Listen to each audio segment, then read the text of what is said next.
Muy buenos días, sean todos y todas bienvenidos al Consejo Nacional de Rectores y reciban un cordial saludo de parte del Programa del Estado de la Nación. Agradecemos su presencia y saludamos también a los que nos acompañan por redes sociales. Estamos en esta hermosa mañana en la presentación del libro El agua como derecho humano, reconocimientos y disputas en Costa Rica. Este libro ha sido elaborado por medio de una alianza colaborativa entre varias instituciones académicas y para el Programa del Estado de la Nación ha sido la posibilidad de contribuir y profundizar en una línea de investigación sobre el recurso hídrico que ha tratado en diferentes informes a través del tiempo. Para que iniciemos, tenemos las palabras de bienvenida e introducción al tema de parte de don Jorge Vargas Cuyel, director del Programa del Estado de la Nación. Buenos días. El libro El agua como derecho humano, reconocimientos y disputas en Costa Rica que hoy presentamos, editado por el profesor Bruce Wilson y por Evelyn Villarreal, investigadora del Programa del Estado de la Nación, forma parte de un proyecto académico internacional coordinado por el profesor Wilson para estudiar con una perspectiva comparada los avances y retos pendientes en el reconocimiento efectivo del derecho humano al agua en países pertenecientes a 5 continentes, como entre otros Sudáfrica, India, Colombia y por supuesto Costa Rica. Este libro fue posible gracias al proyecto Elevating Water Rights to Human Rights, financiado por el Consejo Noruego de Investigación y auspiciado por el Michelson Institute, el Center on Law and Social Transformation de la Universidad Central de Florida, y para el caso de Costa Rica por el Programa Estado de la Nación del Consejo Nacional de Rectores y la Defensoría de los Habitantes. El proyecto internacional de que este libro forma parte se propuso estudiar de manera sistemática si la declaratoria del derecho humano al agua ha dado paso a un aumento en la capacidad de los estados para garantizar un mayor y mejor acceso al agua potable y saneamiento. Y un aspecto que el proyecto priorizó analizar fue la incidencia del reconocimiento jurídico de este derecho sobre el acceso de este recurso por parte de las personas más vulnerables.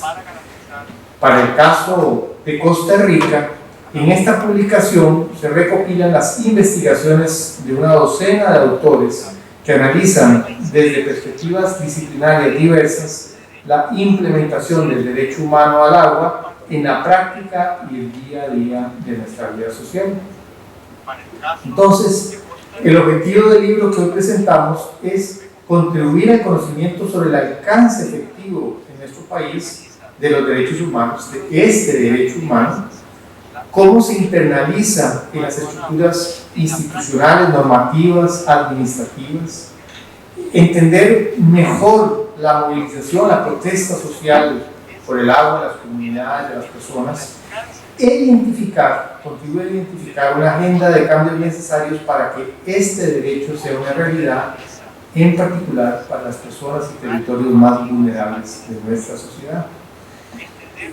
Es menester subrayar que la investigación costarricense se vio enriquecida por el trabajo en equipo, la guía conceptual y metodológica, la comparación internacional y, en especial, la retroalimentación recibida en los talleres y conferencias posibilitados por el Michelson Institute y el Law Transformation Center a lo largo de la vigencia del proyecto.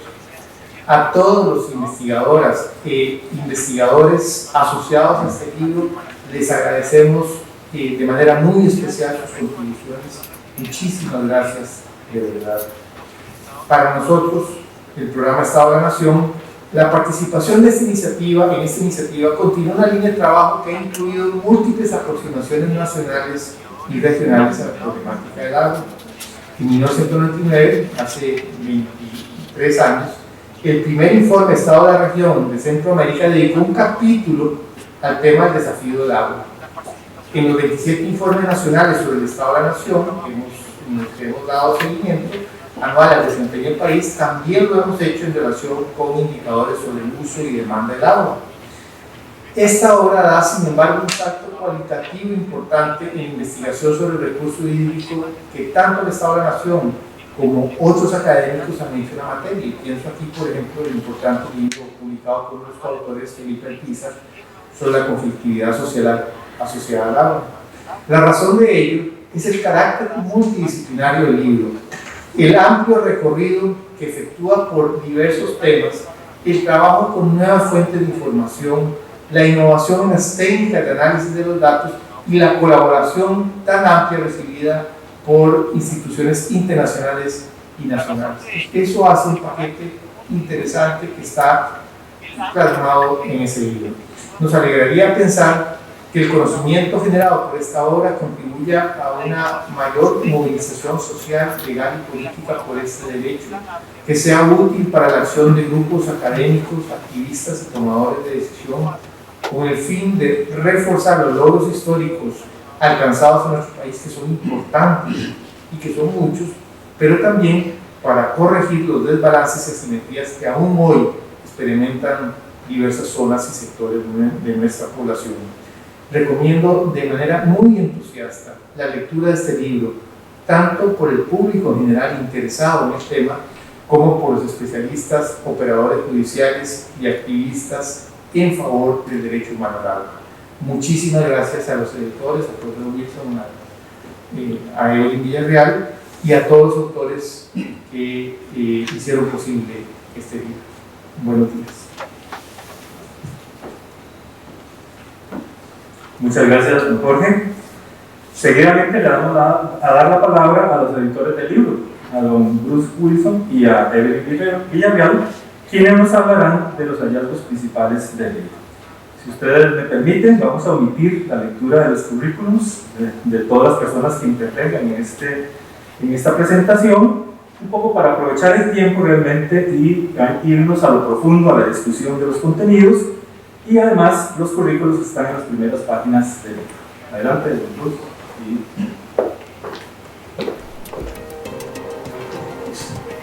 Muy buenos días a todos ustedes. Primero, me gustaría hacer mi eco de los comentarios de Jorge y darles la bienvenida a ustedes a hacer esta presentación de un nuevo libro editado con Evelyn y yo sobre el derecho humano al agua y los conflictos de agua en el caso de Costa Rica. Me gustaría agradecer especialmente a Jorge Vázquez Cuyel, al programa Estado de la Nación, Estado de la Justicia, CONARE, por su apoyo durante la investigación, redacción y publicación de este libro. Sin ellos, no habría sido posible dar vida a este libro. También me gustaría dar mis más sinceros agradecimientos a Evelyn Villarreal, un verdadero motor intelectual. Ella tomó la iniciativa para el caso del estudio de Costa Rica por este proyecto y trabajó diligentemente para asegurarse de que todos estuvieron en el sintonía y aseguró de que las conclusiones del libro fueron precisas, poderosas, útiles y relevantes para la gente interesante y los académicos y los responsables políticos. También quisiera agradecer al equipo de colaboración, los investigadores, Evelyn Villarreal, Felipe Alpizar, Carolina Cartón, Alberto Gutiérrez, Alexia Obando, Kenneth Olbando, Alonso Ramírez, Rebecca Schill, la gringa, y Marilyn Cibaja y María Valenciano. Y para aquellos de ustedes que no me conocen, soy politólogo escocés y trabajo como profesor titular en la Universidad de Central Florida en Orlando. También soy investigador asociado en el Instituto Christian Michelsen en Bergen, Noruega. Y yo soy el líder del proyecto más grande de este asunto, investigando el derecho hermano de agua. Pues he sido un gran estudioso de la política costarricense desde la década de 1980. lo que puede resultar sorprendente cuando se escuchan que yo soy capaz de asesinar su hermoso idioma español.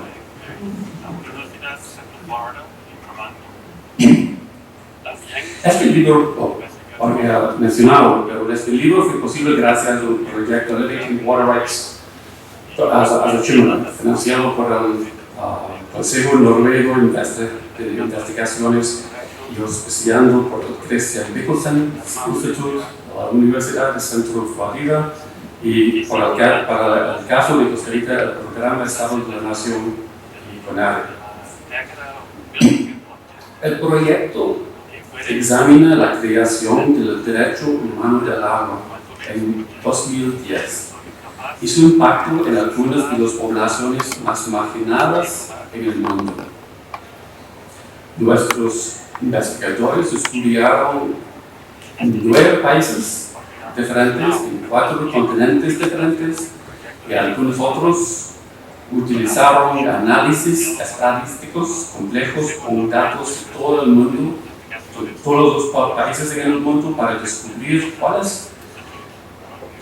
las condiciones en las cuales el derecho humano al agua es importante y ayuda a las personas marginadas a obtener el acceso al agua.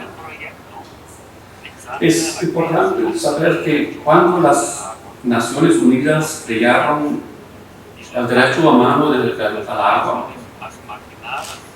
fue un momento muy emocionante para los activistas por los derechos de agua. Los activistas creían que esto sería un gran paso adelante para llevar agua a las personas más marginadas. En muchos lugares en el mundo donde se carece del agua limpia, como en Flint, Michigan, en los Estados Unidos, en India, en Sudáfrica, la gente al utilizar el lenguaje de los derechos humanos al agua, y eso es importante. A veces es exitoso y a veces no.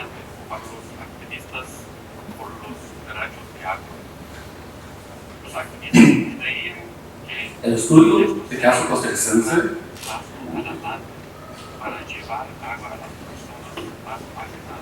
aprovechó las habilidades de investigaciones de varios académicos costarricenses destacados en política de agua, así como investigadores jóvenes.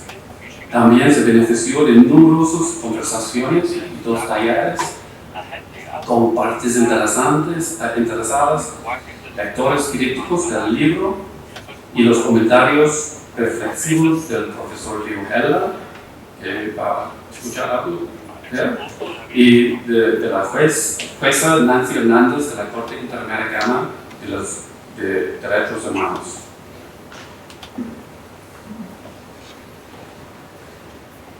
Aquí podemos ver por qué Costa Rica es un caso interesante para examinar el derecho humano al agua. Mirando el gráfico, se puede ver que incluso hace 20 años Costa Rica estaba aproximadamente 6 puntos porcentuales por debajo de los niveles de acceso al agua básico en los países ricos y más desarrollados. Pero Costa Rica también estaba 6 puntos porcentuales por encima del promedio latinoamericano y aún así puede mejorar el acceso al agua básico durante los siguientes 15 años. Como resultado, Costa Rica alcanzó los mismos niveles de acceso que los países más ricos en el mundo. Estos son números impresionante de hecho. Sin embargo, siempre hay sin embargo, existe una paradoja en Costa Rica que está oculta por los datos agregados. Durante el mismo periodo 15 años Tendría que salir. en que el acceso general al agua básico mejoró, el acceso Se pegó la página. de las personas más ricas continuó aumentado, mientras que lo demás disminuyó, especialmente por la gente en grupos más pobres en Costa Rica. Parece esto, prácticamente temporada. Y aquí Lo que pasa es que si son ingresos en una cosa, la cámara, yo otra tengo que cosa salir es de la actividad y volver a poner. los cantones, ¿no? Y gráficamente el acceso también es cada vez más desigual en Costa Rica. Sí, para entonces En 37 cantones el acceso al agua básico disminuyó durante este mismo periodo. Y este mapa se supera con la diferencia entre los cantones en Costa Rica por acceso al agua colorada, que es más que agua básica, ¿no? Es por la calidad también. Bueno, finalmente, ¿cuáles son los problemas en la provisión de acceso al agua en Costa Rica? Nosotros pensamos que son múltiples y complicados.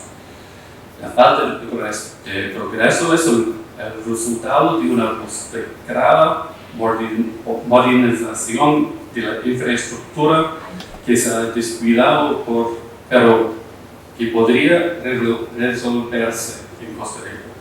Otras causas son globales y no pueden ser abordadas fácilmente por los costarricenses actuando solas, como el cambio climático, por ejemplo, donde la estación lluviosa en Costa Rica es menos húmeda y la estación seca es más seca. Y parte de este problema es que la ley de aguas ticas es muy viejo. Fue escrito en 1942 y no ha sido modernizada desde entonces hasta ahora.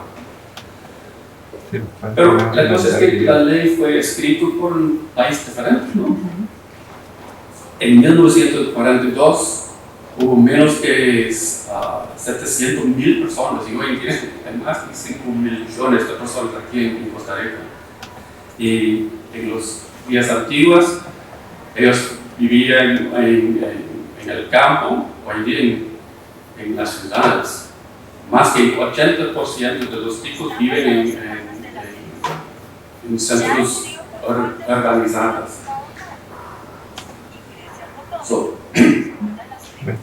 Entonces la ley no corresponde a la realidad de no sé, algún permiso, supongo yo. Y al final se esperaba que el derecho humano al agua ayudará a las personas más vulnerables que se ven más lesionados por la falta de acceso al agua limpia para una vida digna. Y especialmente hoy en día con el pandemia, ¿no? Con COVID, necesita agua limpia para combatirlo. El libro aporta cómo se ha implementado el derecho humano al agua en Costa Rica y en qué medida ha estimulado algunas mejoras para abordar estos crecientes problemas al acceso al agua. Gracias, don Bruce. De seguido vamos a escuchar el primer comentario del libro de parte de Leo Pérez. Él es ex relator especial de Naciones Unidas sobre el derecho humano al agua potable y es Saneamiento quien nos envía un mensaje desde Brasil. Mis saludos a todas y todos presentes en este importante lanzamiento del libro sobre los derechos humanos al agua y saneamiento, más particularmente al agua en Costa Rica, que tuve el honor de escribir un prólogo.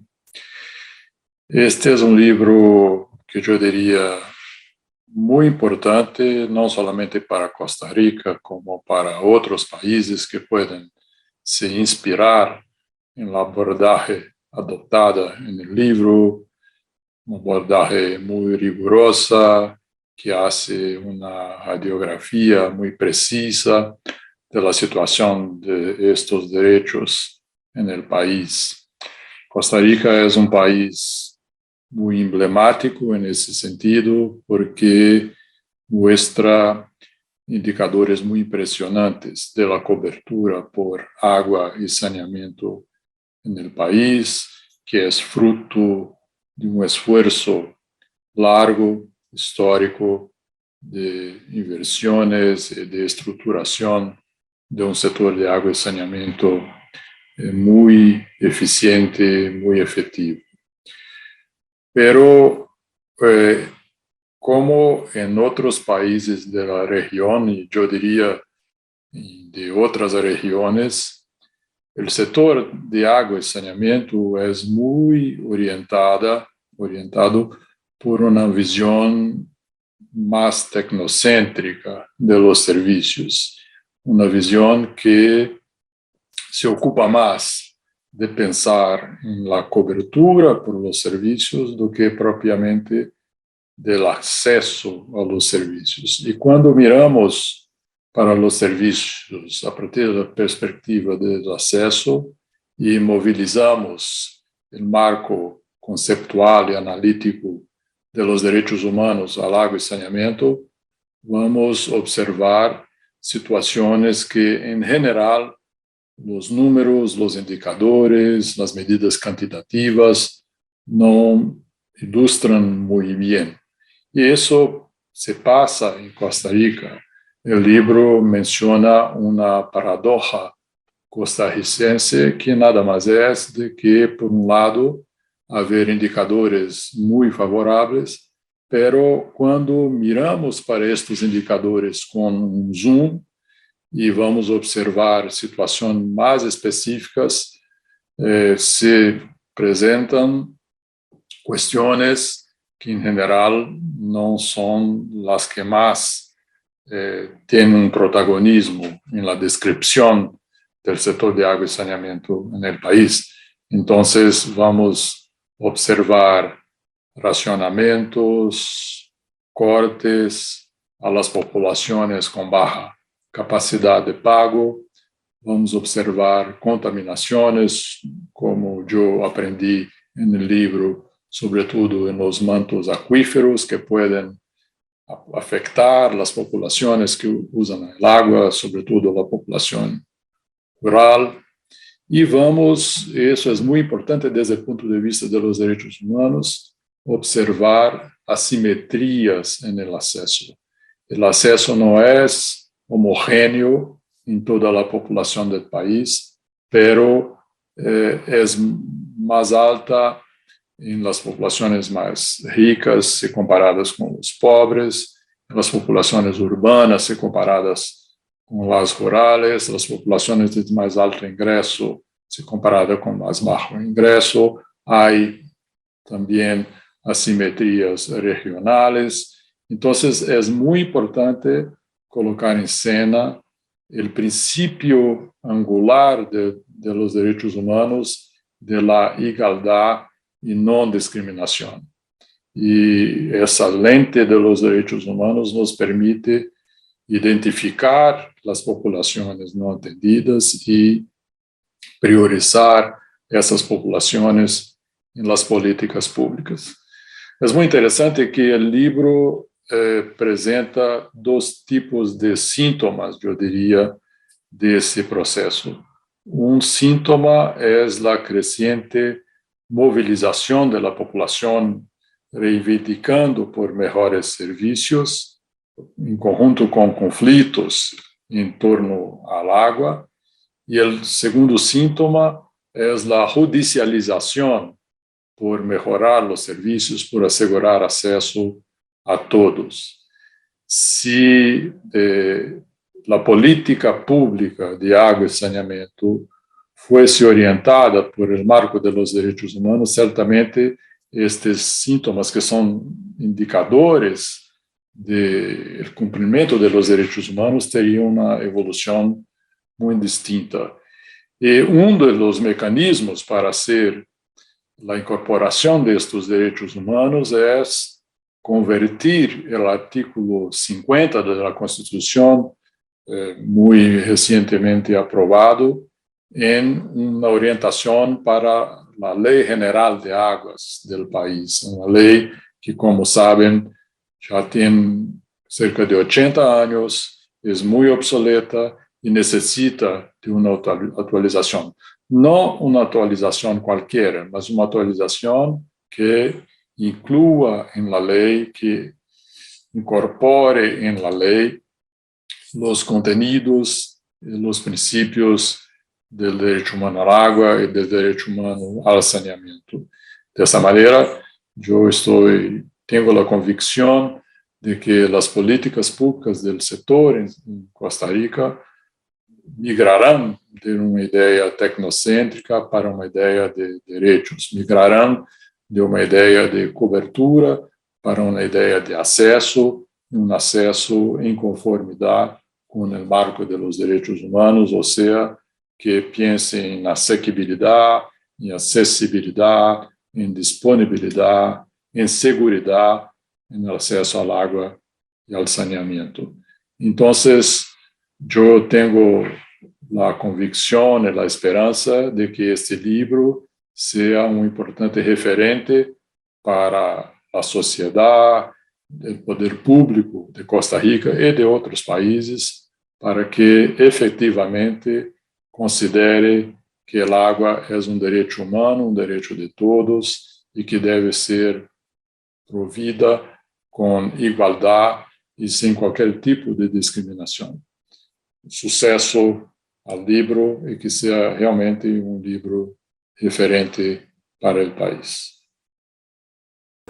Damos inicio a un conversatorio titulado ¿Cuál es el nivel de cumplimiento del derecho humano del agua en Costa Rica?, el cual será moderado por el señor Leonardo Merino Trejos, coordinador de investigación del Programa del Estado de la Nación, y en donde participan algunos de los autores y autoras del libro para hablar de sus principales hallazgos.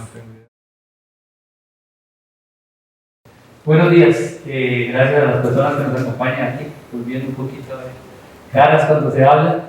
Nos van a acompañar 4 personas de varias más que no están acá, que participaron haciendo investigaciones para este libro. La idea es profundizar un poquito más en algunas de estas cosas que hemos visto.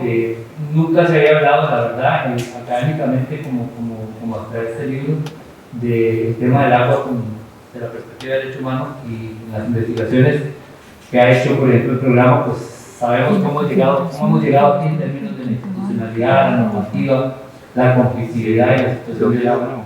Pero bueno, la idea es sondear un poquito cuál es el nivel de cumplimiento de este derecho, y vamos a calcular qué encontraron en las investigaciones. Son intervenciones muy pequeñitas, ¿verdad? 4 minutos en 2 ocasiones, cada una de las personas que nos acompañan, que son Karen Chacón, Alonso Ramírez, Alberto Gutiérrez y Evelyn Villarreal. La dinámica va a ser 2 rondas. Vamos a enfocarnos primero en cosas positivas, en avances, en el reconocimiento mismo, y luego vamos a ver dónde hay algunas cosas que son retos, problemas, cosas que profundizar. Empecemos con la parte pues, más positiva, lo que está bien en el manejo que hace el país en materia hídrica, áreas con buenos resultados en cada capítulo. Empecemos con Karen, que le tocó analizar un poquito los datos de cobertura, la situación nacional desde una perspectiva comparada en el mundo. ¿Cómo está Costa Rica, Karen, en ese campo? Abajo.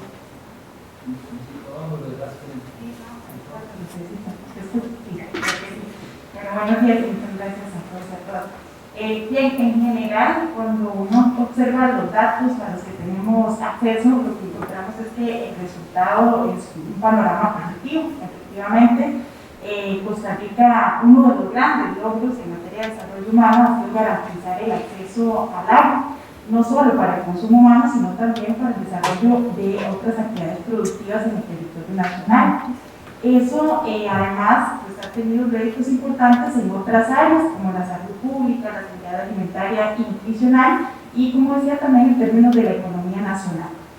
Si nosotros les agregamos un poco, ¿verdad?, esta conclusión, esta gran conclusión, que probablemente pues, para muchos de nosotros y nosotras no resulta sorprendente, pero que cuando nos comparamos puede ser que ahí efectivamente se note o se sobresalga, ¿verdad?, lo notable de este hallazgo.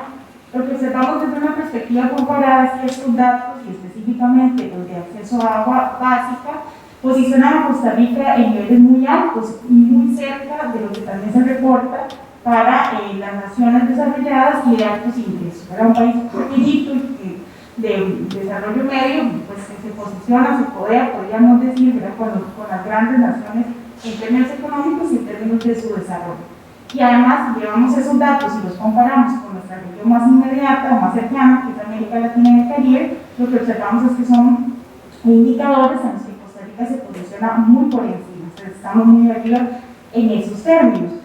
Que cuando agregamos esos datos específicamente desde la perspectiva comparada y para el periodo en el que tuvimos acceso, que fue el 2000-2015, lo que observamos son dos hallazgos, y uno es fundamentalmente que el indicador sigue moviéndose, ¿verdad? Ha ido creciendo casi en 6 puntos porcentuales para este periodo que analizamos, y el otro gran hallazgo es que efectivamente nos posiciona casi un 98% de acceso a agua básica.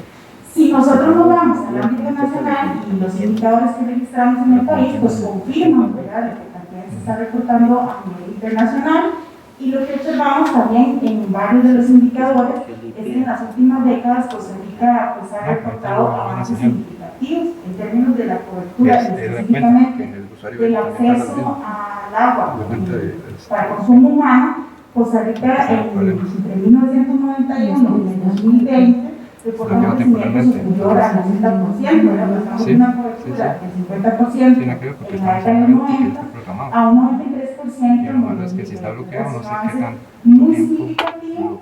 Si observamos otros indicadores como por ejemplo el acceso por calidad tubería, también ahí observamos valores muy altos y una cobertura que supera los 4.070.000 personas, lo que equivale a un 98% de la población. En términos muy globales, estos son datos muy positivos, pero también cuando los observamos, por ejemplo, por el tipo de operador, encontramos que ahí también hay avances notorios. La IARA, que es el que cubre el mayor porcentaje, un poco más del 50% de la población, sigue creciendo, pero específicamente en el caso de aquellos entes comunales o, por ejemplo, las asadas, observamos también que en los últimos años se registran también avances notorios en cuanto a la cobertura, con algunos retos, todavía un poquito por debajo, pero todavía de forma muy significativa. Y tal vez cierro esta idea diciendo que pues estos resultados no son gratuitos, ¿verdad?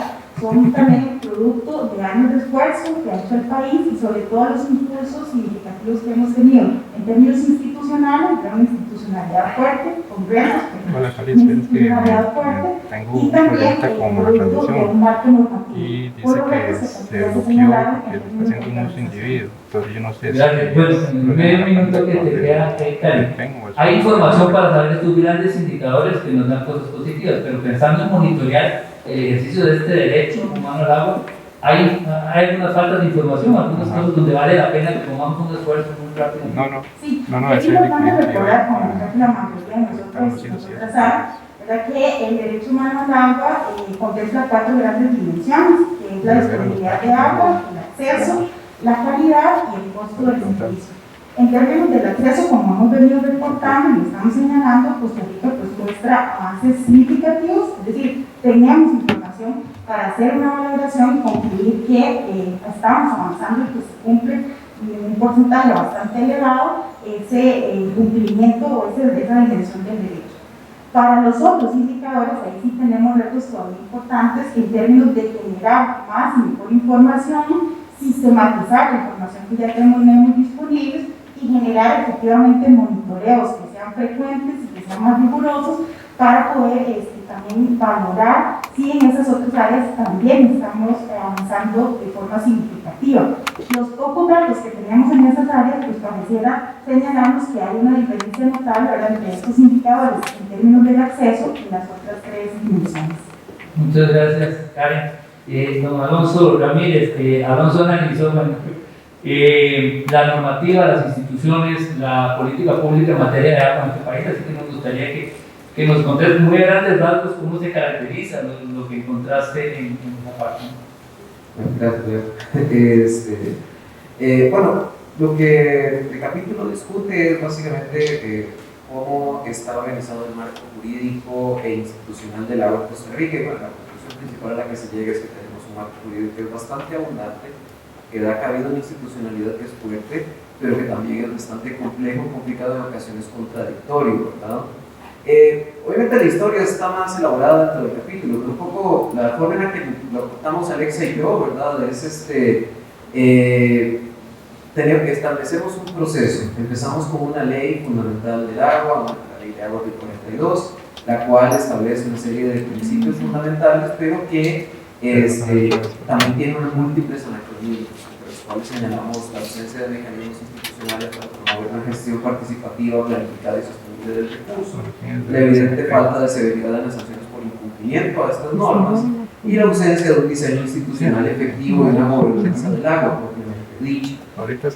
Y lo que sucede después de eso es que después de la ley, debido a que no ha sido debidamente actualizada, es que empiezan a surgir otras nuevas leyes que hacen básicamente cubrir los nuevos espacios que vamos identificando en el marco del proceso de desarrollo económico, socioeconómico de Costa Rica, socioambiental de Costa Rica, posteriores a es decir, básicamente de pronto nos encontramos con la necesidad de re-regular el tema de la provisión de agua para varios de los servicios residenciales e industrias, pero eso sucede después, un poco como el marco, llenando con ese poquito, después el tema de la protección ambiental que surge décadas después también, cómo se va a regular el uso y cómo se va a controlar el uso de aguas subterráneas, acuíferos, manantiales, ese tipo de cosas, se da después. Entonces lo que vamos es como básicamente como llenando vacíos en el proceso de construcción, pero sin que todas estas normas realmente, digamos, conecten de la manera más adecuada en términos de planificación y gobernanza, ¿verdad? Entonces nos encontramos con esta situación y eventualmente el marco jurídico que tenemos es un marco que nos permite lograr cosas muy buenas, Karen ya las dijo con mucho detalle, pero que también es bastante complejo, ¿verdad? En temas de provisión de agua, por ejemplo, determinamos un sistema en el cual tenemos 5 operadores de servicios de agua potable y saneamiento, la IA, las asadas, municipalidades y algunos otros entes más pequeños que actúan más a nivel de ciertas ciudades, en el cual tenemos una rectoría institucional, la cual es ocasionalmente disputada, ¿verdad? Y otro montón de entidades regulatorias para tarifas, calidad de agua, concesiones, supervisión, ordenamiento territorial y planificación urbana que funcionan alrededor y que eventualmente empiezan a encontrarse en situaciones de conflicto, ¿verdad? Entonces, y esto se repite, digamos, en otros ámbitos en los cuales ha crecido, la gestión del agua, como el agua para electricidad, o el agua para minería, el agua para agricultura, las cuales se organizan con múltiples concesionarios, con otras entidades regulatorias. Un sistema de control político y jurídico incluye a muchas entidades diferentes. Y esto nos va a generar un desorden, del cual vamos a hablar ahorita después. Ahora, vinculado necesariamente con el tema del derecho humano al agua, este marco nos ha permitido por lo menos registrar muchísimo antes de la aprobación del artículo constitucional sobre el derecho humano al agua y el saneamiento, ¿verdad? Nos permitieron ya de antemano haber definido y alcanzado como ciertos estándares mínimos en términos de reconocimiento del derecho en la legislación. O sea, ya el marco normativo antes de 2020 ya cumplía con buena parte de los lineamientos mínimos establecidos por Naciones Unidas en términos de accesibilidad, del agua público, reconociendo la importancia de la necesidad de consumo humano, estableciendo mecanismos para reducir el agua por otros servicios, el reconocimiento de la necesidad de que el agua sea utilizado, tenga que haber disponibilidad de agua para los humanos, en términos de calidad y cantidad, estableciendo lineamientos de potabilidad, estándares técnicos de productos, formas de protección, etc. Y también incluso en ciertos niveles, también con respecto a la asequibilidad, señalando nuevamente el agua como bien público, como valor económico, pero sin necesariamente mercantilizarla, y reconocimiento de principios de justicia distributiva, esquemas tarifarios diferenciales, servicios sociales y culturales. Aquí obviamente tampoco ha generado mucho del trabajo que se ha hecho desde la Constitución Constitucional desde el 2000, la cual había delineado otros mínimos como por ejemplo el derecho mínimo al menos 50 metros cúbicos de agua a diario, la no negación del servicio a personas que pudieran costearlo, la obligación de instalar fuentes de agua a distancias no mayores de 200 metros de viviendas sin acceso a recursos, etcétera, etcétera. En síntesis, este desarrollo de la legislación nos permitía comprender que ya se cumplía con buena parte de los lineamientos mínimos del derecho humano al agua, del reconocimiento constitucional. Esto no es minimizar la importancia de esa reforma constitucional, ¿verdad? Ese reconocimiento es sumamente importante, pues uno de los objetivos del reconocimiento del derecho humano al agua para las Naciones Unidas no es solo establecer una base legal sustantiva, esa es una parte, sino que también que esta base legal sea utilizada como base para el reclamo de situaciones como la falta de acceso o el acceso desigual al agua. O sea, hay un objetivo político detrás del derecho humano al agua. Se tiene, por ejemplo, que sea una herramienta para que la sociedad civil pueda reclamar ese acceso con sustento en el aparato legal. Y eso es, bueno, parte de lo que también se logra con esa reforma constitucional y que, bueno, ya en términos de cumplimiento y efectividad de este reconocimiento, yo creo que también es algo que tal vez Alberto quiere referirse más adelante. Pero por lo menos esto es una foto de cómo estaba. Muchas gracias. Alberto, sí, Alberto le tocó analizar movimientos sociales, conflictos, acciones colectivas en torno al agua, algo que ha venido creciendo, y la pregunta inicial, ¿verdad?, antes de meternos a ver sobre qué está la gente viviendo. ¿Por qué crees que está pasando? ¿Por qué la gente se moviliza? ¿Qué condiciones hay que ha hecho que el tema sea un tema que ha jalado a la movilización social y a la protesta social? ¿Por qué puede ser que esté creciendo? Nos interesa la primera lectura, por favor. Sí, muy buenos días. En primer lugar quisiera agradecer por la oportunidad de estar aquí compartiendo estas reflexiones a partir de lo que se plasmó en el libro, y un agradecimiento especial a los autores del libro y al programa Estado de la Nación. Bueno, a nosotros nos correspondió escribir un capítulo que aborda más la cuestión de los conflictos por el agua, junto con Felipe Arpiza y María Valenciano, que no pudieron estar presentes. Y yo quisiera iniciar esta intervención subrayando que estos importantes logros que Costa Rica tiene en materia de acceso al agua y de gestión del agua, la cual ya se ha hablado aquí y el libro lo presenta ampliamente. Creo que esos importantes logros se deben tanto a una institucionalidad que históricamente ha sido sólida y ha sido funcional, pero también a un papel muy activo de la sociedad civil, ¿no?, que en determinados momentos ha planteado sus demandas y ha exigido el cumplimiento de sus derechos cuando estos se han visto agraviados o cuando amenazan con verse agraviados. Entonces, yo creo que hay una combinación interesante de políticas como de arriba hacia abajo y también de abajo hacia arriba que dan, digamos, como resultado estos indicadores tan favorables que tiene Costa Rica, a pesar de los desafíos y de los retos de los cuales ya se ha hecho mención. Bueno, creo que un trabajo como este me parece sumamente valioso porque el agua es un elemento indispensable para la vida y como tal no debería sorprendernos que ocupe un lugar importante desde el punto de vista de la organización comunitaria y la participación ciudadana, que han sido formas a través de las cuales las personas, por decirlo de alguna manera, de a pie, han canalizado sus demandas en relación con la protección y con el acceso al agua en cantidad y calidad suficientes.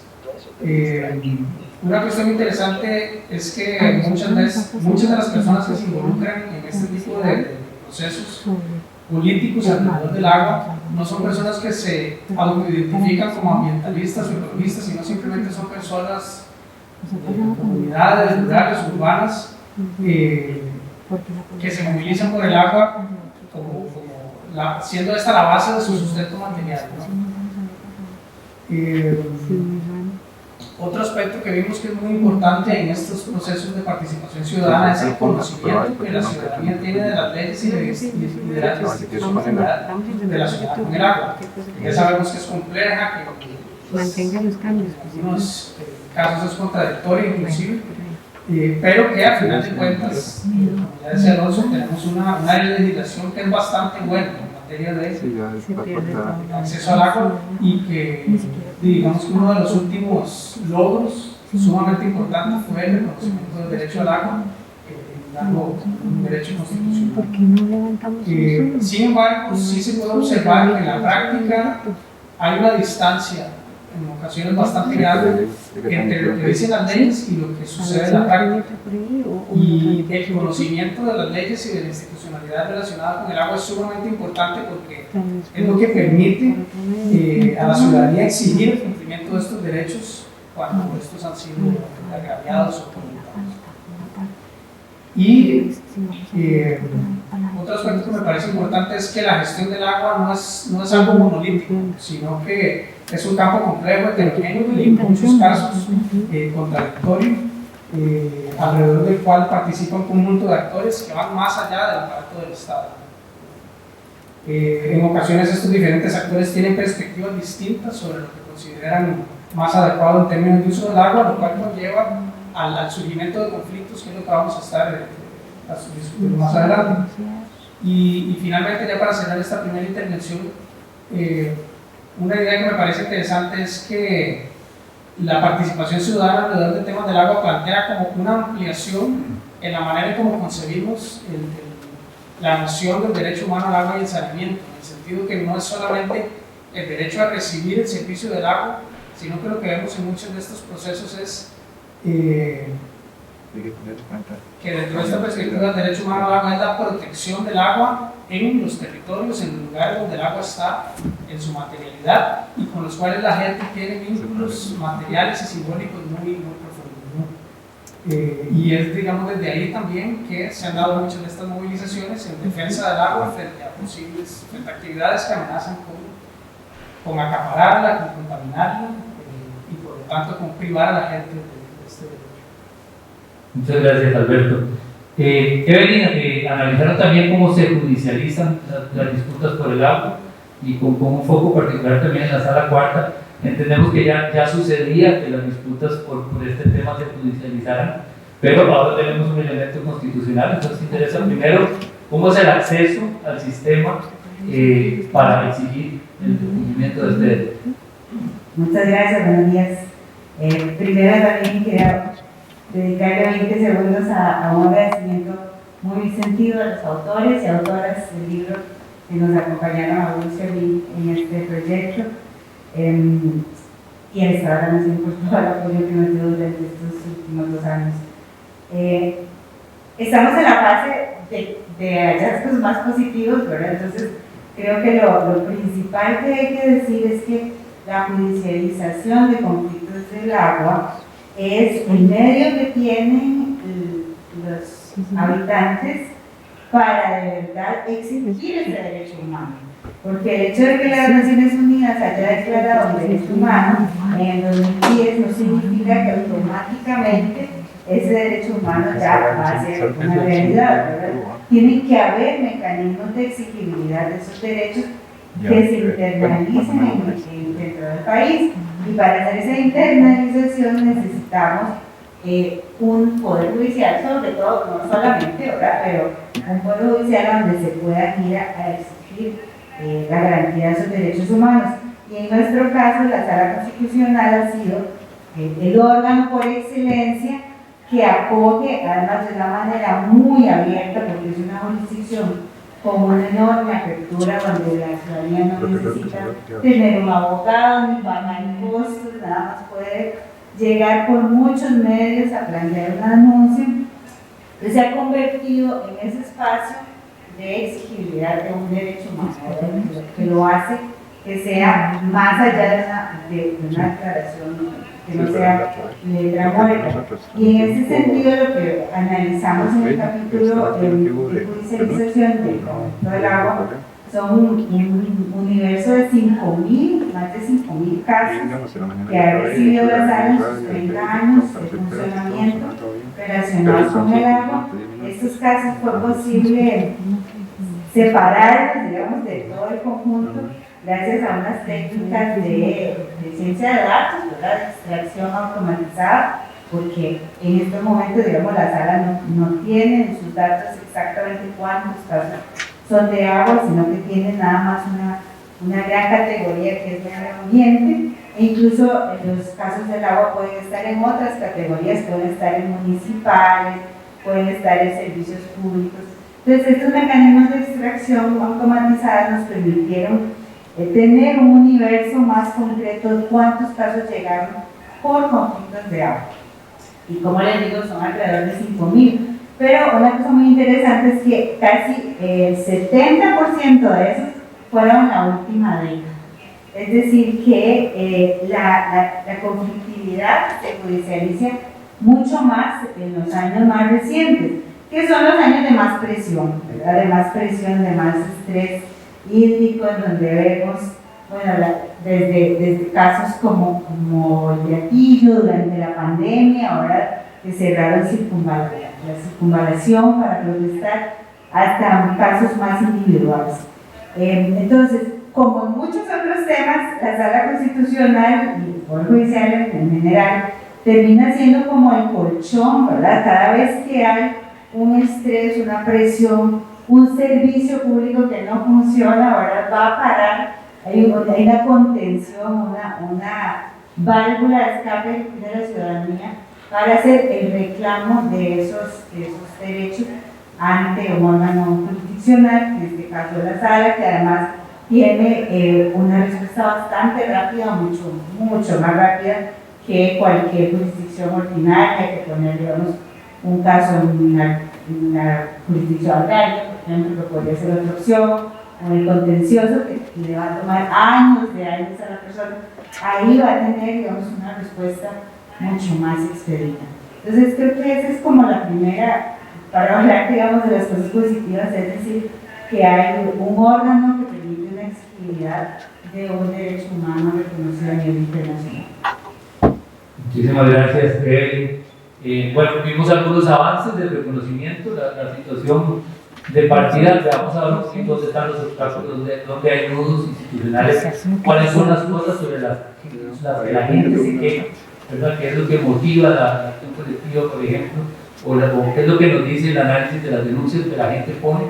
Y empecemos con Karen nuevamente. Están los promedios que nos dan como país una posición interesante en la situación del acceso al agua, pero bueno, está la lupa que también se ha aplicado con el tiempo para ver las brechas, las diferencias entre poblaciones, entre territorios. Entonces nos interesa ver un poquito en la situación del agua cuáles son esas situaciones.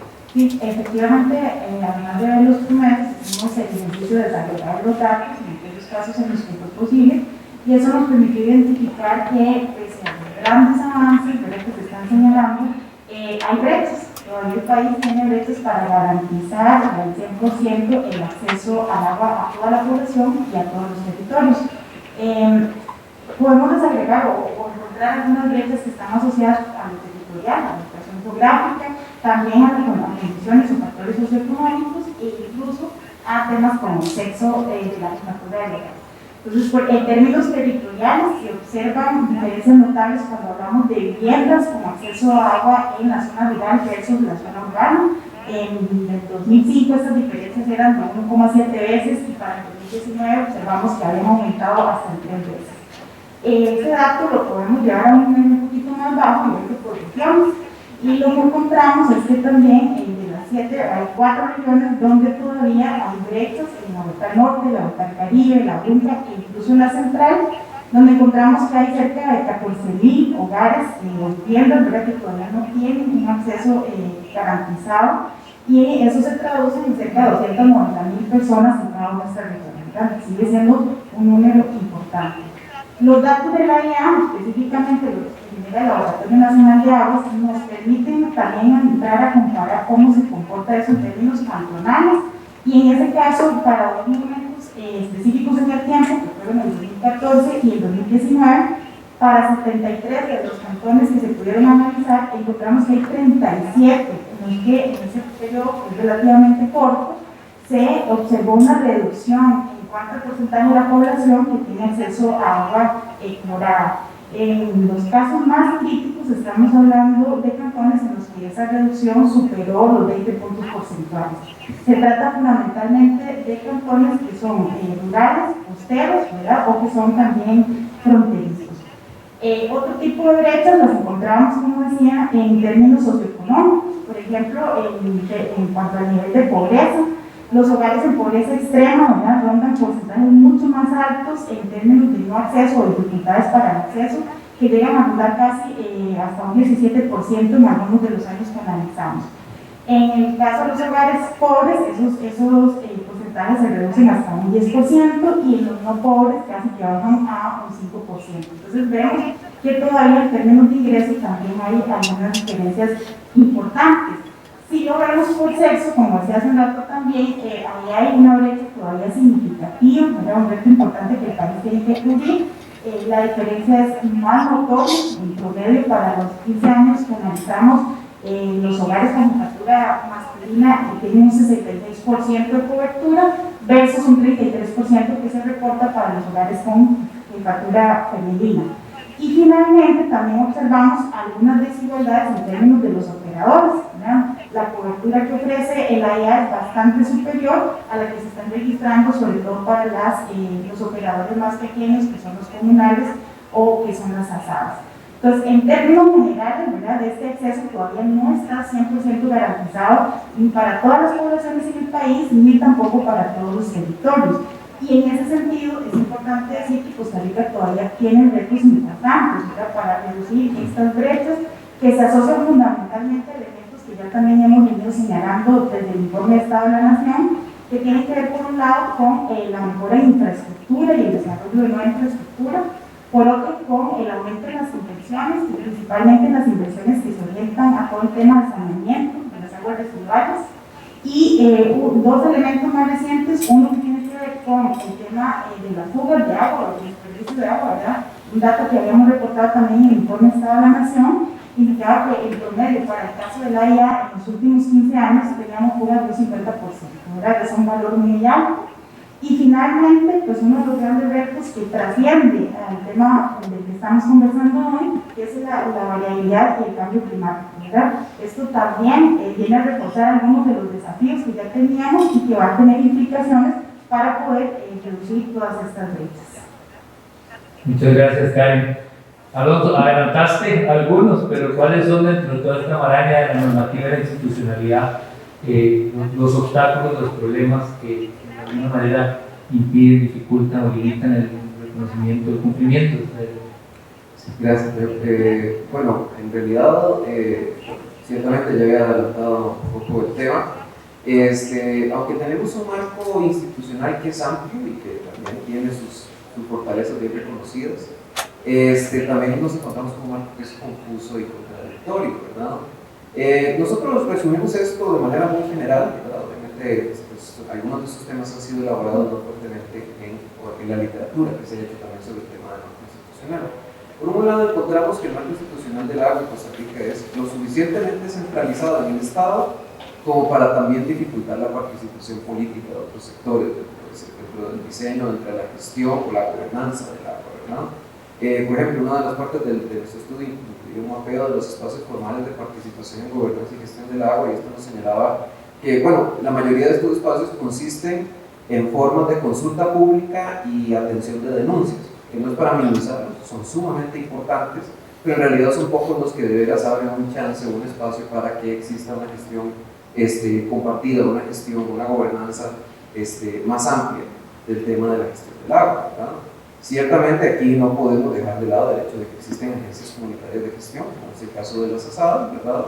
Pero hay que recordar también que, bueno, varios estudios que se han venido desarrollando sobre este tema nos señalan que muchas de ellas no reciben atención suficiente en términos de capacitación técnica, administrativa, legal y también carecen de una adecuada inyección de recursos, ¿verdad? Me parece muy interesante, de hecho, el mapa que presentó Cruz al principio, en el cual vemos las desigualdades y asimetrías geográficas en términos del acceso a agua limpia, ¿verdad?, agua potable, ¿verdad? Y es muy interesante ver ese mapa contrastado, digamos, o por lo menos con donde se encuentran muchas de estas entidades comunitarias, ¿verdad? Aparte de esta explicación, tiene que ver con esas diferencias tan grandes de gestión que existen entre estos diferentes proveedores de agua. Pero por otro lado, además de que es suficientemente centralizado para dificultar la participación, también es lo suficientemente disperso institucionalmente como para hacer que las actividades de gestión sean realizadas por múltiples entidades públicas cuyas competencias tienden a traslaparse y duplicarse, ¿verdad? Aquí ustedes pueden pensar en traslados de actividades como las que existen entre el SENAR y el Departamento de Aguas en términos de recomendaciones sobre regulaciones de las aguas subterráneas. También nos encontramos que existen algunos vacíos un poco más claros en términos de la regulación de algunas actividades económicas y su uso del agua, y bueno, y que se ve un poquillo más claramente una vez que uno empieza a ver el otro lado del derecho humano al agua, que es el derecho humano al saneamiento, en donde se ve, digamos, menos reconocimiento jurídico, institucional, porque muchas veces nos estamos concentrando más en el tema de acceder al agua y no tanto el tema de qué pasa con las aguas servidas, ¿verdad? Además de eso, bueno, la gestión del agua cuenta con débiles sanciones para controlar y sancionar usos ilegales y la contaminación, ¿verdad? También existen problemas en términos de cuál es el conocimiento o los faltantes de conocimiento sobre la oferta hídrica existente, inventarios que no han sido lo suficientemente actualizados, y también instancias de control que realmente, digamos, no logran trabajar con los datos necesarios para señalar problemas de estrés hídrico a la hora de dar permisos y en términos del manejo del ordenamiento territorial, ¿verdad? Con el uso de recurso hídrico. Y bueno, existen problemas que ya bien conocemos, que están bien señalados en mucha de la literatura, que están ligados a asignación presupuestaria y recurso humano para hacer frente a las actividades de gestión e inversiones requeridas para que esta gestión funcione bien. Obviamente, eso, falta de financiamiento, acueductos rurales y comunitarios, problemas de disponibilidad, falta de continuidad de servicio diario, etc. Entonces aquí básicamente es un señalamiento de algunos de los problemas que se vienen, no son los primeros que nos señalan en este capítulo, ¿verdad? Sino que ya están bien reconocidos en la literatura y que bueno, que después de un mapeo un poco más actualizado de la legislación normativa nos permite señalar que mucho de esto todavía sigue ahí, ¿verdad? Muchísimas gracias, Alonso.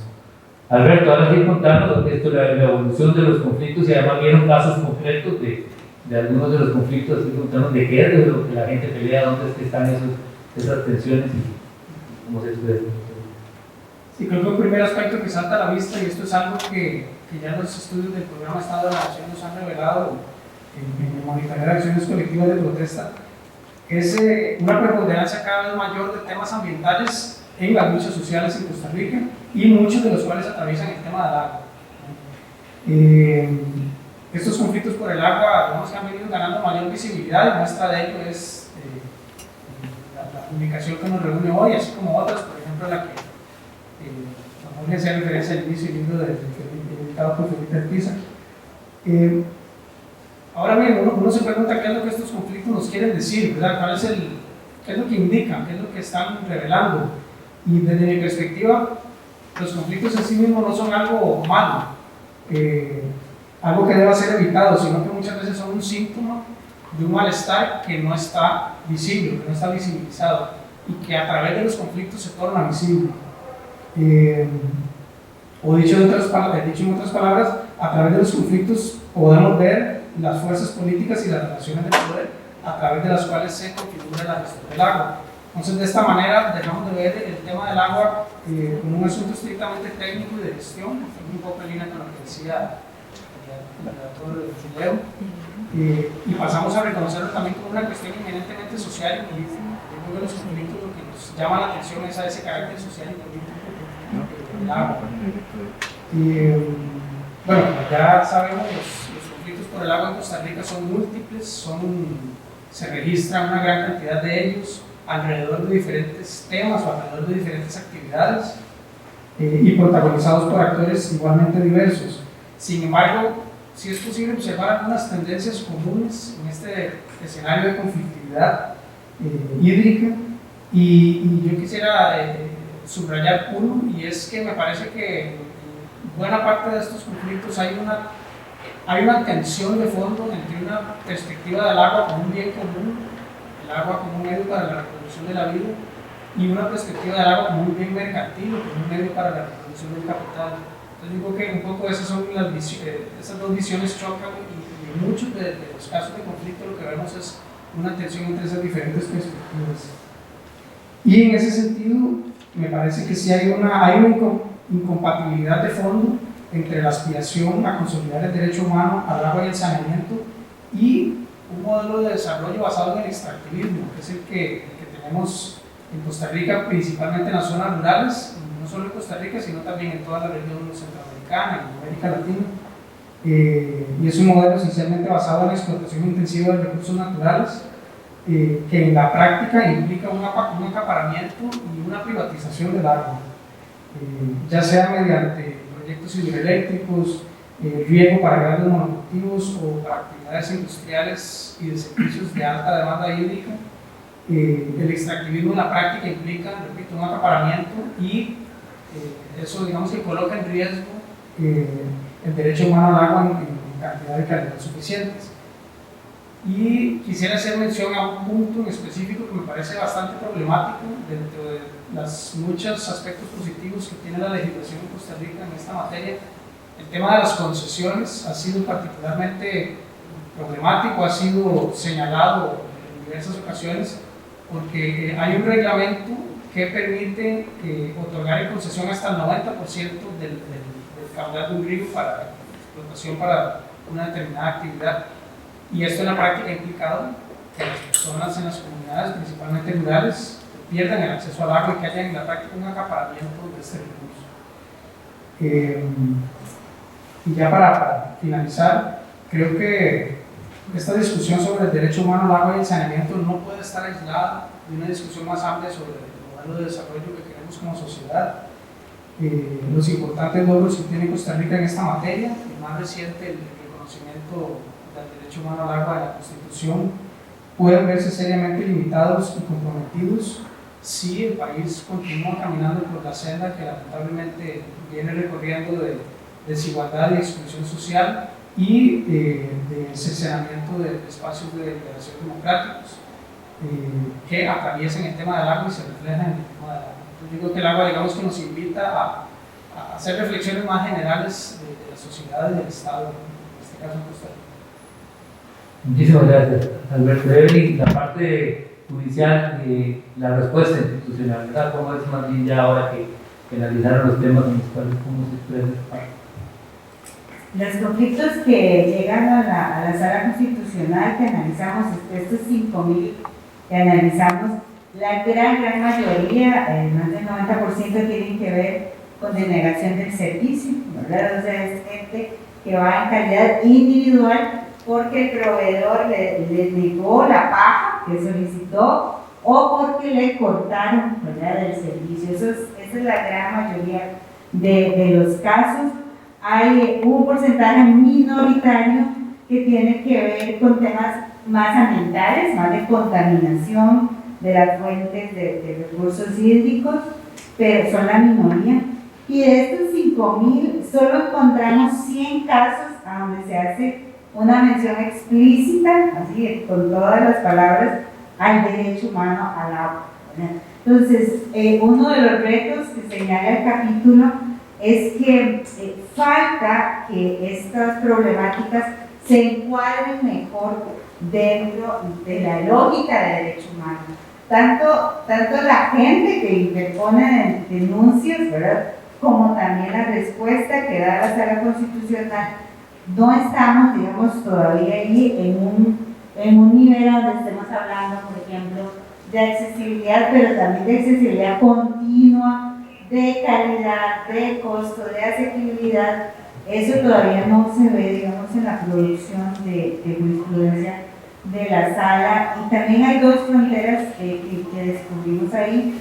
Una es una tendencia muy marcada en los últimos años, sobre todo, de mandar, de transferir muchos de estos temas a la jurisdicción contenciosa administrativa, sobre todo en amparos de legalidad, ¿verdad? Bueno, mire, si el AIA no le contestó, ¿verdad?, eso se convierte en un amparo de legalidad, vaya a la jurisdicción contenciosa administrativa, con lo cual eso, digamos, son otros tiempos, otros costos, y en ese caso específico puede ser que la no respuesta de la IA esté significando una negación del derecho humano al agua. Y otras dos fronteras, digamos, de la jurisprudencia de la sala, es que no trata los temas ni de costos ni de calidad. Ahora siempre ha dicho, y eso desde toda la vida, que costos, hay entidades específicas, técnicas para fijar las tarifas, que ellos no se meten en esos temas, y también en temas de calidad. De hecho, bueno, esos son temas técnicos que deben de verse en la justicia multinaria, con peritos, con especialistas, ¿verdad? Porque entonces trata, digamos, como de no, que son dos características que uno lo ve desde el punto de vista del derecho humano que deberían de estar también en control de convencionalidad de las áreas. Entonces, creo que ese es como los hallazgos y los desafíos en la parte judicial. Muchas gracias, Eli. Se portaron bien con los tiempos. Entonces les voy a dar de regalo un minuto, pero literalmente un minuto, y más bien me quiero quedar con vos, voy a cambiar el orden en eso. Para mover la aguja en materia de la exigibilidad del derecho humano al agua, ¿cuál es un desafío que ustedes les parece importante señalar, sea institucional, sea normativo, sea de la participación social o de cualquier tipo, ¿no? Entonces me gustaría que hagamos un cierre muy breve, un minuto, empezando con el.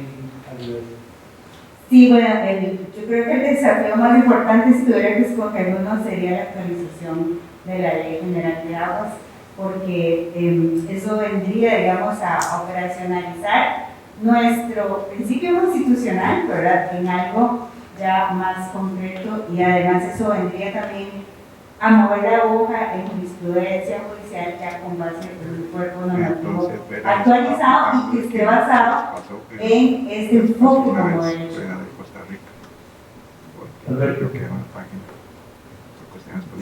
Aquí pensando cómo amarrar la conclusión, yo quizás insistiría en el punto que mencionaba recién de la ley de aguas en Costa Rica establece la como un bien de dominio público, sin embargo hay como ciertas brechas que abren la puerta a una privatización velada, y ya hacía referencia a las concesiones. Entonces me parece que la perspectiva del derecho humano al agua y el saneamiento tiene que ir de la mano con una visión del agua como un bien común, de manera tal de que debemos estar muy atentos, ¿no?, a estas fuerzas, digamos, tendientes a la privatización del agua, que las experiencias que vemos de otros países han sido realmente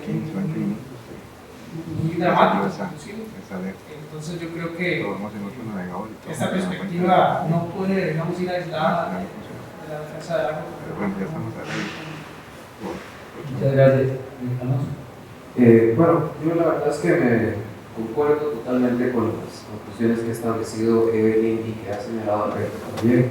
En realidad, digamos, una de las cosas que logramos encontrar en el capítulo es que tenemos un problema claramente definido en términos de faltantes en instrumentos de planificación y gestión participativa y política del recurso hídrico, y eso se soluciona atendiendo el marco fundamental, y eso es una nueva reforma a la ley de aguas, definitivamente. Y siempre también retomando lo que señala el compañero Alberto, muy bien definido en términos de reconocimiento del agua como bien común. Muchas gracias. Tal vez yo, aunque concuerdo con lo que señalaba Evelyn, quisiera mencionar otro, que es el tema del saneamiento, ¿verdad? Ahí, como ya mencioné hace un momento, pues ahorita tiene un rezago importante, tan solo una cobertura del 15%, que está bastante por debajo del promedio mundial, que es del 60%. Y en ese sentido, yo diría que el gran reto es poder avanzar en términos de hacer inversiones más significativas, pero también de generar acciones que no solo nos permitan, digamos, de forma posterior, darle tratamiento a las aguas residuales, y que esas aguas que están llegando a los diferentes cuerpos de agua pues sean en un estado muy distinto, sino que además también se puedan tomar medidas preventivas, ¿verdad?, como las que están asociadas justamente a la protección de los diferentes cuerpos de agua, que ahí hemos dado unos pasos, pero que siguen siendo muy tibios desde mi perspectiva recientemente. Gracias. Me robo yo el medio mío, que este tema, primero muchas gracias por cumplir los tiempos y los aportes tan buenos. No promete ser un tema fácil, tiene escenarios de cambio climático, hay un estado con limitaciones de recursos, hay presiones productivas, hay una crisis particular que además a veces alimenta un poco el discurso de que lo ambiental pasa a ser de menos importancia, ciertas cosas. Así que viene un momento en que la producción intelectual en esto es clave, es importantísimo. Agradezco mucho a todas las instituciones y las personas que participaron en crear esto, y ojalá sea bien divulgado y aprovechado por todas las instituciones y actores que participan en esto. Como decía ahí en el principio de la Cumbre del Río, hace ya tantísimos años, no hay mejor manera, o no hay ninguna manera de manejar los recursos naturales sino es con la participación de todos los actores de la sociedad. Así que muchísimas gracias. ustedes, a quienes escucharon, y cerramos esta parte. Seguidamente, un segundo comentario al libro de parte de Nancy Hernández López, magistrada de la Corte Interamericana de Derechos Humanos. Adelante.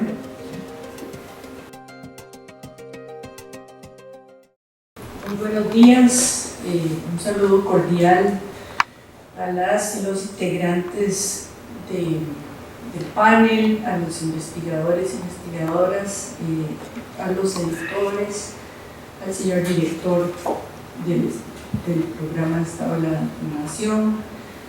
La verdad que es un gran honor participar en la presentación de esta obra y en su prólogo, no solo por la importancia del tema, indudablemente, sino por la calidad de la investigación.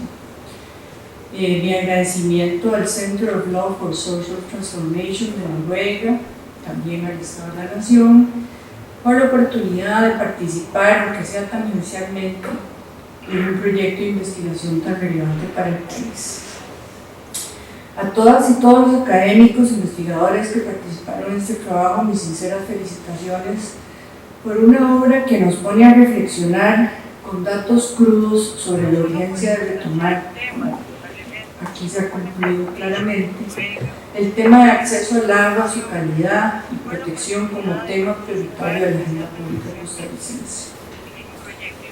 Mis disculpas por el sesgo jurídico judicial, pero después de tantos años, que me voy a decir, de ser abogada y funcionaria, que me correspondió ser funcionaria judicial en la Sala Constitucional, es inevitable centrarme sobre el análisis de los datos jurídicos y legales de esta investigación, sin que eso minimice desde luego los aportes de las otras investigaciones que realmente han sido muy completos y muy complementarios del problema donde todo al final confluye, que es el tema legal y judicial.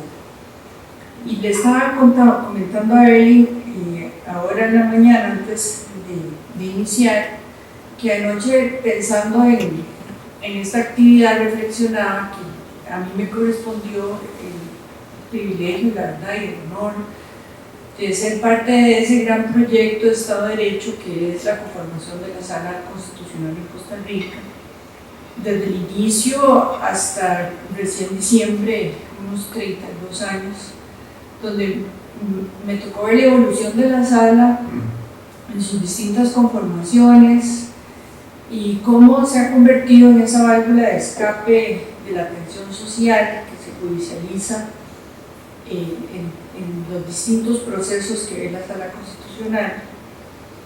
Y sin embargo el tema del agua, como bien señaló Evelyn, no había sido sino de reciente aumento de reclamos.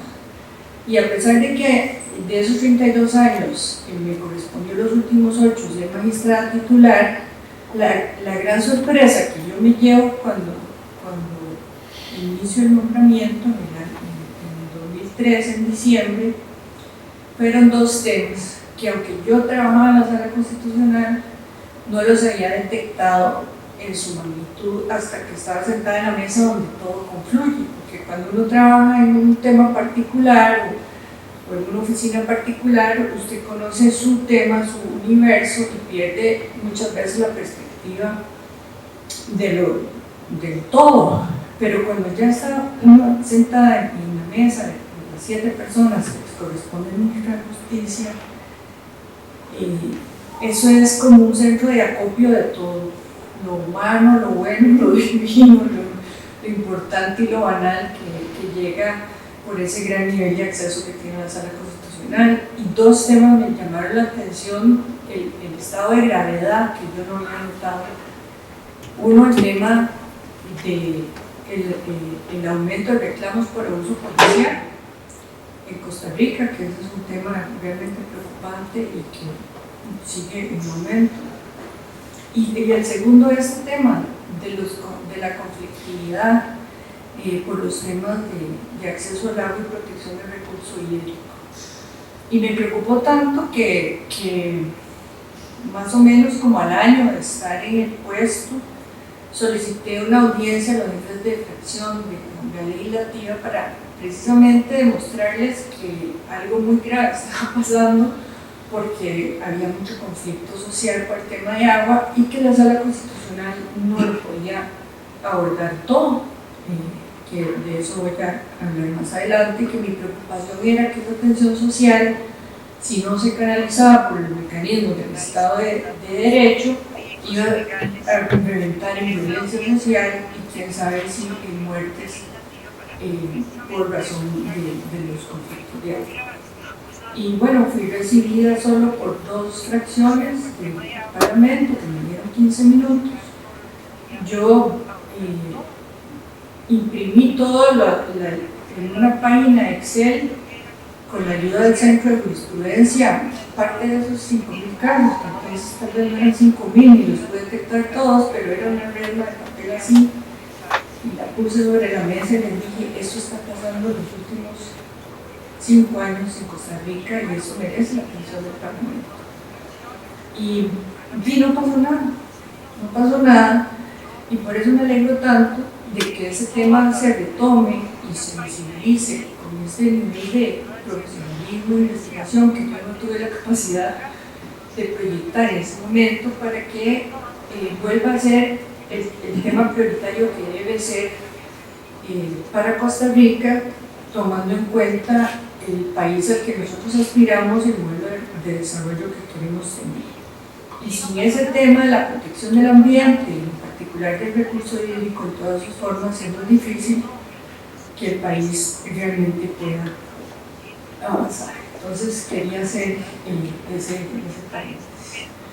Y bueno, como bien señala la obra, a pesar de que Costa Rica muestra niveles de cobertura de agua muy similares a los que tienen los países desarrollados y en muchos casos hasta mejores, la documentación detallada que se aporta nos alerta sobre un aumento exponencial de estos conflictos sociales por agua que se han judicializado ante la falta de respuesta estatal, y nos muestra un recorrido de cómo ha ido cambiando la naturaleza de estos conflictos a lo largo del tiempo, lo cual desnuda con claridad lo que aquí ya se ha concluido y que también en la obra se encuentra muy transparentemente, que es el agotamiento de la política pública y la legislación, otrora exitosa, y nos avisora sobre la premiante necesidad de abordar su actualización, así como de la arquitectura institucional que gestiona la protección del recurso hídrico en nuestro país.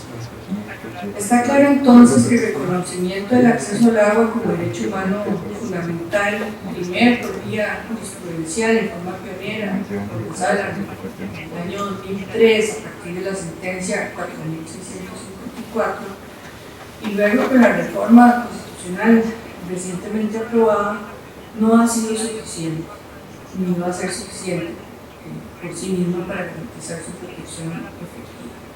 Y esto se refleja claramente en la investigación al documentar el aumento en esa conflictividad luego del análisis de más de 400.000 sentencias para extraer esas 5.000 que ha hablado Evelyn.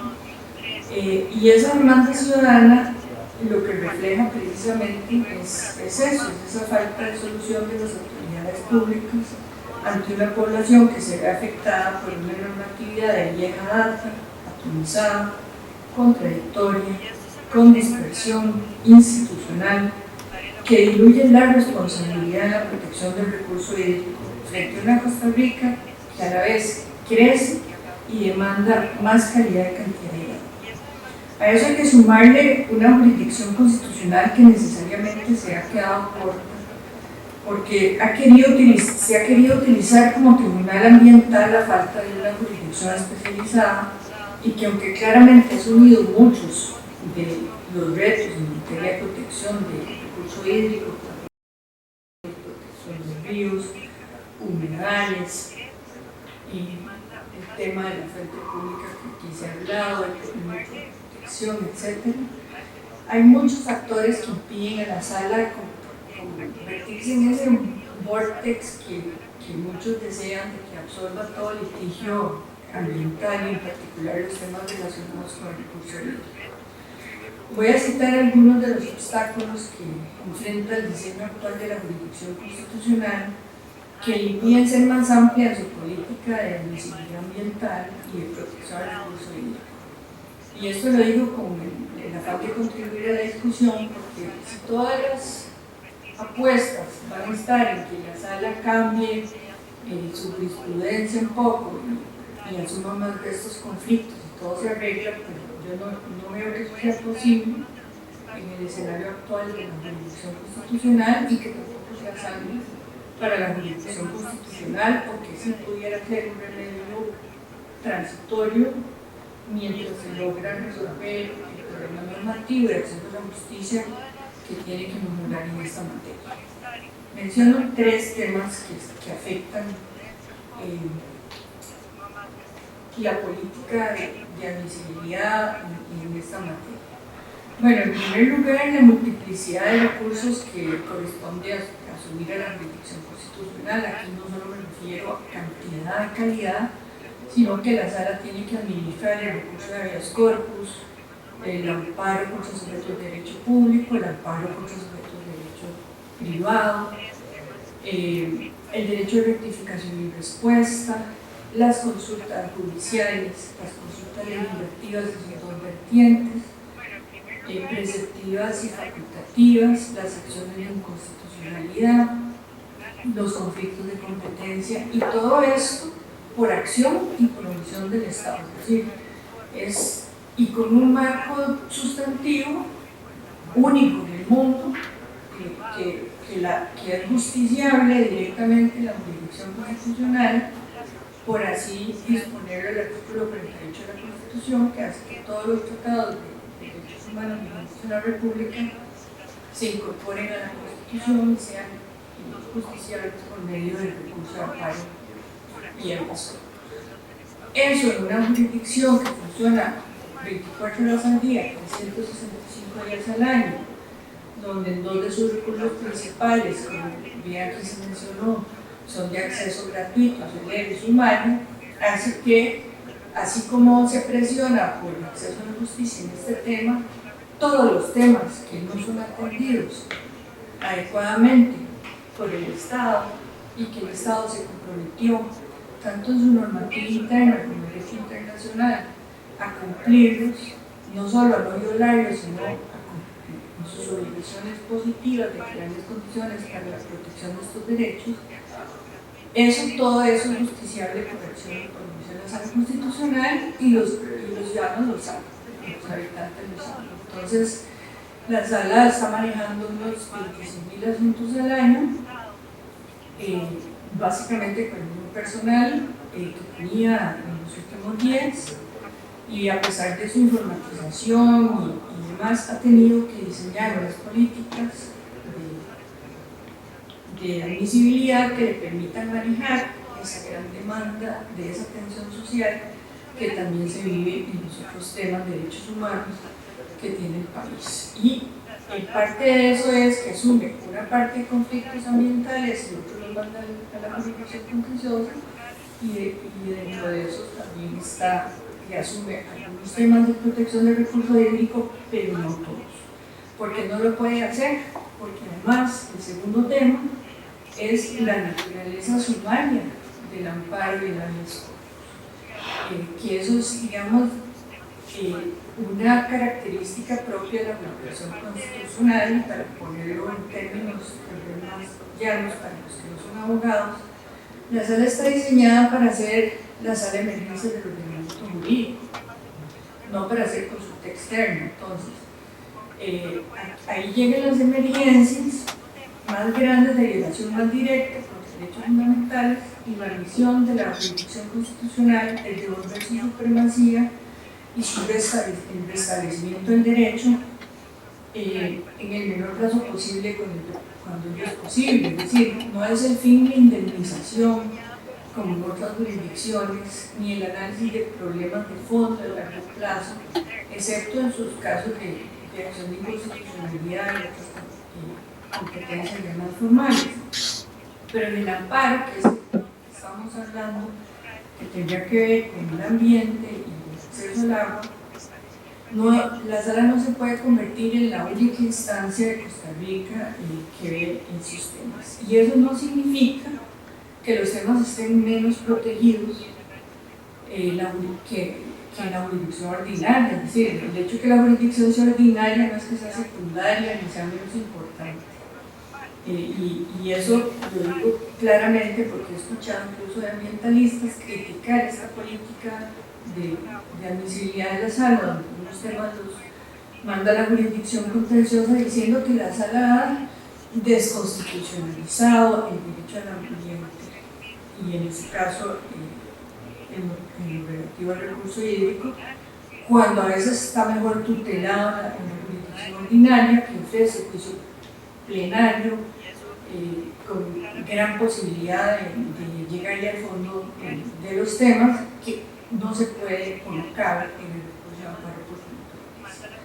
Y entonces la sala ha tenido que asumir algunos temas y otros no, que pues tendría que casi que ser motivo de una charla completa, cuáles son los criterios de admisibilidad en esos casos. Pero básicamente, si el problema cabe en el amparo, la sala lo ve, ¿verdad? Si es un tema ambiental o hídrico y cabe en ese recurso subario, la sala lo asume. Aunque no quepa, es decir, que ya se desnaturaliza el amparo y se ordinaría el recurso, la sala lo asume si tiene que ver con un riesgo a la vida o a la salud en forma directa. Y entonces la sala se ha ordinariado a través haciendo excepciones en este tipo de casos, digamos, y esa es como la tendencia. Entonces, por ejemplo, un tema de arsénico en el agua. Ese es un tema muy grande, pero es un único tema probatorio que sí permite ser visto en un recurso de amparo. Pero cuando ya se requiere el análisis de normativa infraconstitucional, que en materia ambiental ustedes saben que es múltiple y de muchas instancias, y de recibir testimonios y hacer contradictorio, esos casos están mejor tratados y mejor tutelados en la jurisdicción contenciosa administrativa que en el sala constitucional. Y el ejemplo clásico que pongo es Cruzitas. Cuando la sala constitucional se puso a analizar un caso que no le cabía en el amparo, entonces cuando ya tiene un ordinario ambiental que crece en el caso, decide que va a abordar, hacer una bifurcación y que va a abordar la parte constitucional y no la parte del análisis de la normativa infraconstitucional, y eso fue un gran error, porque entonces lo que hizo fue que produjo competencia simultánea en dos instancias, la constitucional y la contenciosa, que llegaron a conclusiones que parecen ser contradictorias y que ustedes saben ocasionó un gran problema de seguridad jurídica al país y a todos los superhombres del problema, porque la sala dice, bueno, yo nada más veo si viola el derecho de la vivienda o a la salud, pero yo no veo si el permiso que le dio Setena estaba bueno, si el fulano mintió en la certificación que dio, etcétera, porque la sala no puede hacer eso en el amparo, no tiene para abrir a audiencia en cada uno de los 26 procesos al año que viene. Y entonces a partir del caso Cruzitas en particular, la sala se hace un análisis autocrítico y dice, cuando yo lo puedo asumir en el amparo bien tutelado, lo asumo, si no lo paso a la vía que mejor lo puede tutelar. Y esa es la razón por la cual ciertos temas técnicos en materia ambiental, incluido el recurso hídrico, a veces se relegan a la jurisdicción contenciosa administrativa, con el agravante de que sí, es menos accesible y más caro. Y eso pues nos plantea el desafío como país. Indudablemente que ya es hora que además del remozamiento de la legislación tengamos una jurisdicción especializada en materia ambiental lo más pronto que sea posible. El tercer tema que afecta a la jurisdicción constitucional para asumir estos megatemas que muchas veces tienen que ver con recurso hídrico, pero no solo con recurso hídrico, sino en materia ambiental, es la falta de tribunales de ejecución de sentencia propios que faciliten la ejecución de sus sentencias. Entonces, la sala solo puede ver como la parte general del derecho y lo tiene que mandar a la jurisdicción contenciosa administrativa si las partes tienen acceso a los recursos para pagar abogado y la parte técnica que significa costear esa parte. Y para poder la sala asumir estos conflictos ambientales, entonces tendría que tener sus propios tribunales de ejecución de sentencia que se rijan bajo los principios de accesibilidad, gratuidad y celeridad que se rige la jurisdicción constitucional. Y así sí podría la sala tal vez seguir gestionando exitosamente una serie de casos, megacasos estructurales, sentencias estructurales, con mayor éxito, que aún así lo hace y lo trata de hacer el esfuerzo en algunas materias. Y hay una sentencia emblemática que solo la menciono, que es el caso del Lindavista de Coas, del 2004, la 1923, donde la sala paraliza y anula una serie de permisos de construcción en una zona de recarga acuífera. Si ustedes ven la parte dispositiva de esta sentencia, yo conté 22 órdenes estructurales, cada una por sí misma, para que el Estado haga. Desde mapas de cartografías hídricas, de limitaciones, todo lo que el Estado no había hecho y tenía que ser en sus distintas instituciones, MINAE, AIA, SENARA, INBU, municipalidad. Y entonces se dice, bueno, no se ha cumplido la sentencia de la Sala Constitucional en su totalidad, por ponerle este ejemplo y muchos otros de sentencias estructurales, y entonces la jurisdicción constitucional es burlada y no sirve. Y entonces, imagínense lo que eso significa según algunos estudiosos del derecho. Yo tengo una perspectiva distinta y me la complementa ahora la experiencia en la Corte Interamericana de Derechos Humanos, y es que no se puede comparar el mismo grado de cumplimiento bajo la misma lupa un caso individual que un caso estructural. Entonces, tanto la Corte Constitucional de Colombia como todos los tribunales constitucionales se enfrentan a esta dinámica cuando sus sentencias implican cambios estructurales más allá de los efectos concretos en el caso concreto. Entonces, no se puede medir el parámetro de cumplimiento de un caso individual bajo el parámetro de un caso estructural. Entonces, nadie podría decir, por ejemplo, que el caso más importante del siglo XX de la justicia constitucional, que es el caso Brown versus the Board of Education, que fue el que anuló la ley de separados pero iguales para integrar las escuelas en Estados Unidos, fue un fracaso porque duraron 10 años para poder empezar a cumplir la sentencia. Y nadie puede decir que es un fracaso porque hoy en día ya se sabe y se puede analizar hacia atrás los efectos positivos que tuvo en ese momento esa sentencia para cambiar la sociedad norteamericana en ese tema y muchos temas que se vieron de cascada con ocasión de esa sentencia. Las casi 400 sentencias de cumplimiento que tiene la Corte Interamericana de Derechos Humanos abiertas no quiere decir que sea un fracaso de la justicia interamericana, todo lo contrario, es una administración del conflicto y un seguimiento permanente para su cumplimiento. Cuando se hizo el análisis con el Estado de la Nación sobre el cumplimiento de las sentencias, la sala cambió varios temas a partir de ahí y hacer partes dispositivas o por tantos más claros, más fáciles de cumplir, con plazos más accesibles y una menor remisión de casos al Ministerio Público por incumplimiento. Es decir, en esta época se decía, bueno, no cumplió la municipalidad de Coas, entonces va para el Ministerio Público y el Ministerio Público a su vez tiene una política muy deficitaria en el seguimiento de estos casos. Entonces la sala cambia y empieza a administrar estos megacasos estructurales, dejándolos prácticamente abiertos cuando las partes tienen actividad procesal de reclamo, esa participación que decía Alberto que existe, y entonces mientras haya un nivel de cumplimiento la sala está, por el caso abierto, administrando la sentencia y se va cumpliendo paulatinamente. Al principio una parte, luego otra.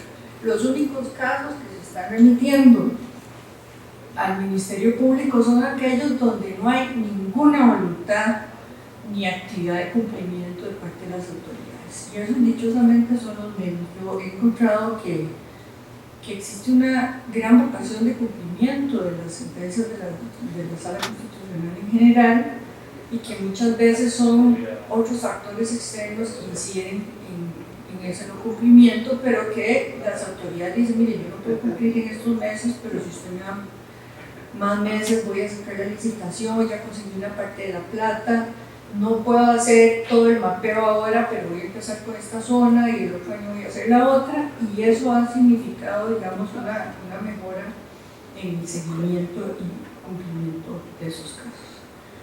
Entonces, estamos claros que en este momento en el país no hay una jurisdicción especializada en materia ambiental que pueda asumir los temas relacionados con el recurso hídrico, y que la sala es insuficiente por sí misma. Además, también estamos claros que la jurisdicción contenciosa administrativa, aunque es eficiente, es inaccesible para mucha gente y muy lenta.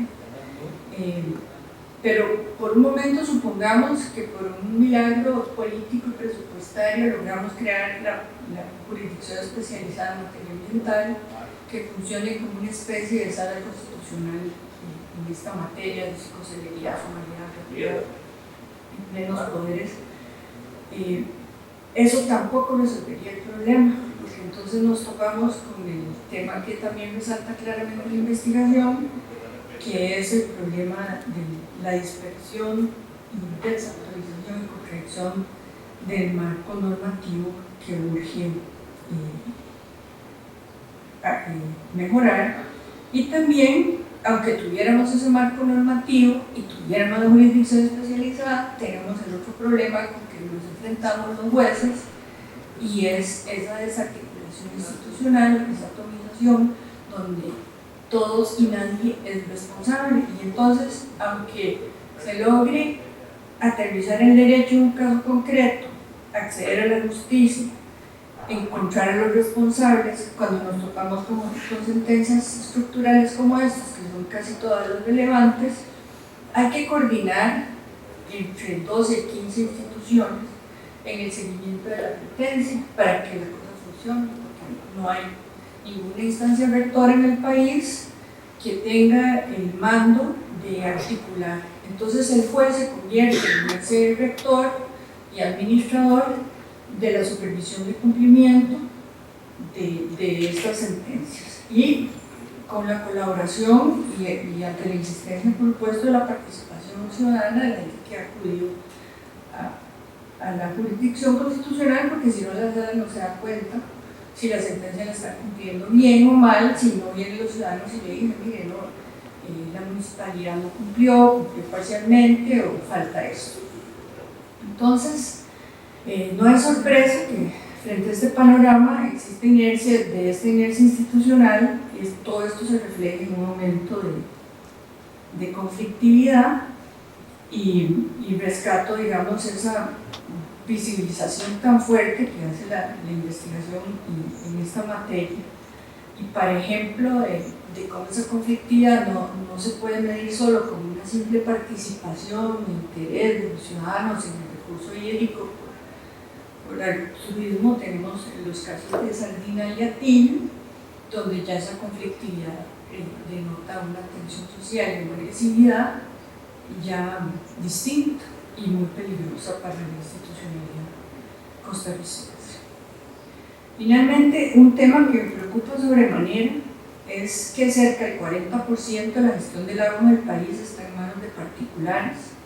por medio de las ASADAS, Asociaciones Administradoras de los Sistemas de Acueductos y Alcantarillados Comunales, y que ahí es en las comunidades donde se está dando un mayor grado de conflictividad, porque existe muy poca transparencia de cómo funciona, bajo qué criterios asignan los derechos de agua o los quitan, y entonces hemos tenido casos donde la comunidad viene diciendo por qué al hotel tal si le dan derecho de agua y yo que vivo a la par me dicen que no hay suficiente cantidad de agua, o por qué si yo tenía el acceso al agua ahora me dicen que no me van a renovar el permiso, pero resulta que el hotel nuevo de la zona sí tiene.